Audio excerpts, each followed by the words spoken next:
ሰላም ጤና ይስጥልን። የተወደዳችሁና የተከበራችሁ የቻናላችን ተከታታዮች እንደምን አላችሁ?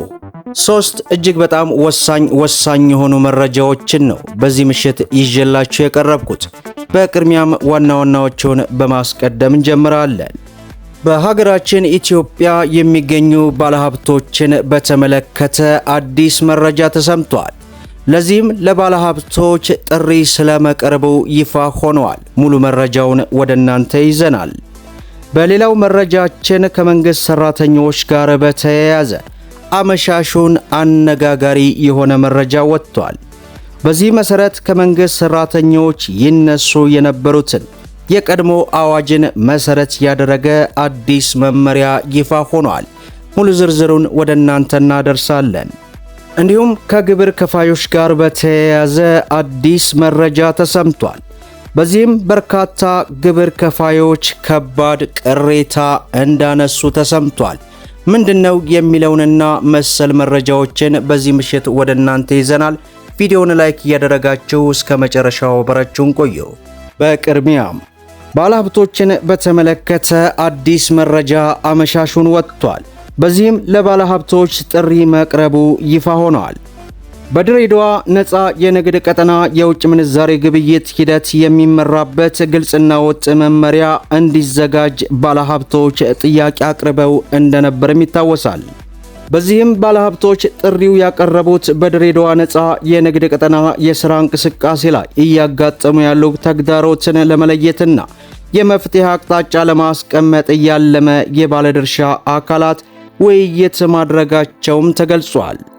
በውይይቱ ላይ የተገኙ ባለሀብቶች በተደጋጋሚ የሚያቀርቡት ጥያቄ ከማንኛውም የባንክ አካውንት በነፃ የንግድ ቀጠናው ከሚገኝ የድርጅት የባንክ አካውንት እንዲሁም በጅቡቲና በሌሎች ስፍራዎች ካሉ አካውንቶች የውጭ ምንዛሪ ማስተላለፍና ክፍያዎችን ለማስፈጸም ግልጽ ያልሆነ አሰራር በመሆኑ የባለሀብቶችን ስራ እያዘገየና ተጽዕኖ እየፈጠረ ነው የሚሉ አንዱ ነው።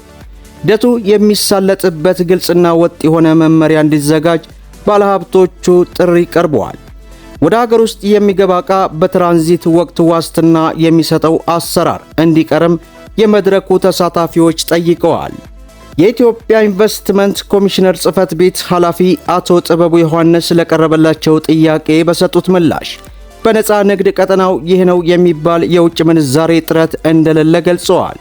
ነገር ግን ዕቃው ወደ ውጭ ሲወጣና ሲገባ የውጭ ምንዛሬ ልውውጥ የሚደረግበት አሰራር ችግር አለ የሚለውን ጥያቄ እንደሚቀበሉት ከብሔራዊ ባንክና ከባንኮች ጋር ለችግሩ መፍትሄ ለመስጠት እየተሰራ መሆኑንና ተግዳሮትን የሚፈታ መመሪያ ከአንድ ወር በኋላ ወደ ሥራ እንደሚገባ በተለይ ለሪፖርተር ገልጸዋል። መመሪያው ወደ ሥራ ሲገባ የተፈጠሩ ብዥታዎች እንደሚጠሩና የአንድ ማዕከል አገልግሎት እንዲስፋፋ ኮሚሽነሩ ግፊት እንደሚያደርግ የተናገሩት አቶ ጥበቡ ባለሀብቶች ለትርፍ ብቻ ሳይሆን የአገር ግንባታ ሚናቸውን አጠናክረው እንደሚቀጥሉም አሳስበዋል። በዚህም መሰረት ባለሀብቶች ወደ ሥራ እየገቡ እንዳልሆነ ምክንያቱን ሲያስረዱ ዕቃዎችን በባህር አጓጉዞ ወደ ኢትዮጵያ የማስገባት ሥራ ብዙ ጊዜ የሚጠይቅ መሆኑን አንደኛው አድርጉታል።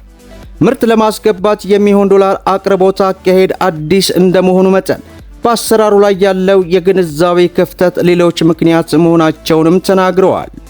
በቀጠናው ለመሰማራት ፍቃድ ወስደው ወደ ሥራ ያልገቡ በርካታ ባለሀብቶች መኖራቸውን ገልጸው ወደ ሥራ እንዲገቡም ጥሪ ቀርቧል።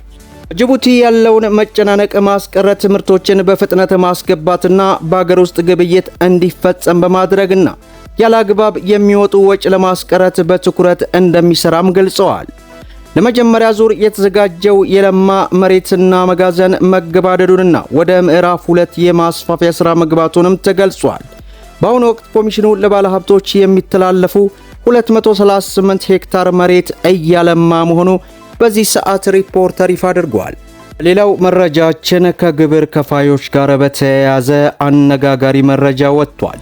በዚህም እጅግ በርካታ ቁጥር ያላቸው ግብር ከፋዮች ላይ ከባድ ቅሬታ ስለመነሳቱ ይፋ ሆኗል።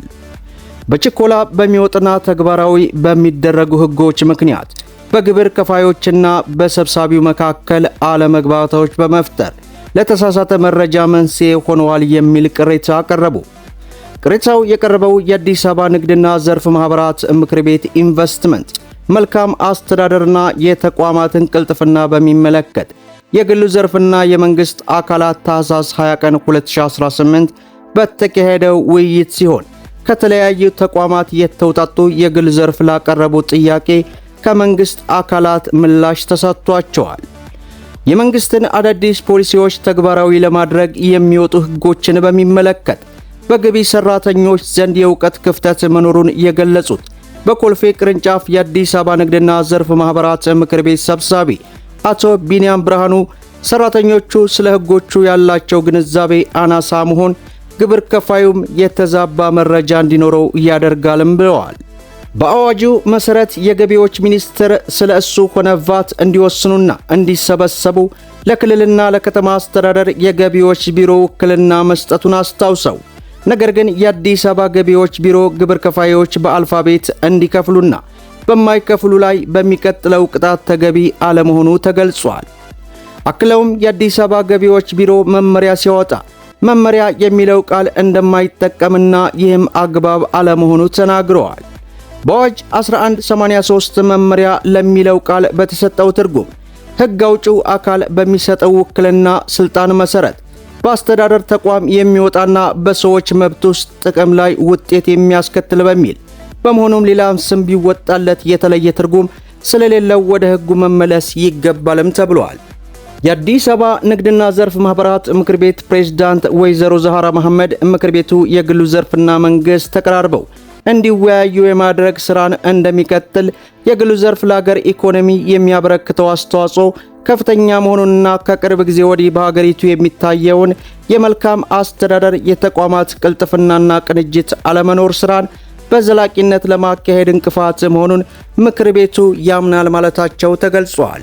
በሌላው መረጃችን ከመንግስት ሰራተኞች ጋር በተያያዘ አመሻሹን አነጋጋሪ መረጃ ወጥቷል።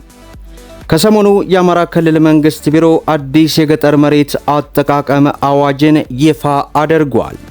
በአዲሱ የገጠር መሬት አስተዳደርና አጠቃቀም ዙሪያ በተሰጠ ማብራሪያ አዲሱ አዋጅ ከዚህ በፊት ሲነሱ የነበሩ የዘርፉ ችግሮችን በመለየት የመፍትሄ አቅጣጫ አካቷልም ተብሏል። እስካሁን የነበረው አዋጅ ባህላዊ የመሬት አያያዝና የግጭት አፈታት ስርዓቶችን ግምት ውስጥ ማስገባትና ዕውቅና መስጠት ላይ ችግሮች የነበሩት እንደሆነ በአሁኑ አዋጅ ግን ሽምግልና አንዱ የግጭትና ለመግባባትን የሚፈታበት አማራጭ ሆኖ እንዲካተት መደረጉ ተገልጿል። ይህ አዋጅ የመንግስት ሰራተኞች ከቤተሰቦቻቸው በውርስና በስጦታ መሬት ማግኘት እንዲችሉ ፈቅደዋል። አዲሱ የገጠር መሬት አስተዳደርና አጠቃቀም አዋጅ ምን አዲስ ነገር ይዟል?